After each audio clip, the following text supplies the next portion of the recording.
ஏண்டா தெரியாம தான் கேட்குறேன். நாம காசு கொடுத்து படம் பார்க்கறதுனால தானே அவன் அந்த நிலைமையில் இருக்கான். அப்ப யார் முதலாளி? நாம தானே.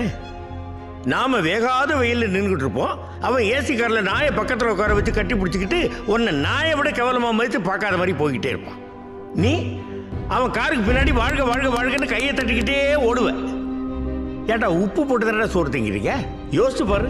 நீ ரசிகனா இருக்கிற எந்த ஒரு நடிகனுடைய பிள்ளையாவது இன்னொரு நடிகனுக்கு ரசிகனா இருந்து அவனுக்கு கட் அவுட் வச்சு பாலாபிஷேகம் பண்ணி அவனுடைய வாழ்க்கையை நாசம் பண்ணிட்டு இருக்கானா? அவன் அடிச்சு சம்பாதிச்ச கார் பங்களான்னு போயிட்டு தான் இருக்கான். ஆனா நீ ஒரு நாள் மழை பெஞ்சா கூட வீட்டுக்குள்ள தண்ணி வந்து இருக்கிறதுக்கு இடம் இல்லாம நடுத்தரில் வந்து நிற்ப.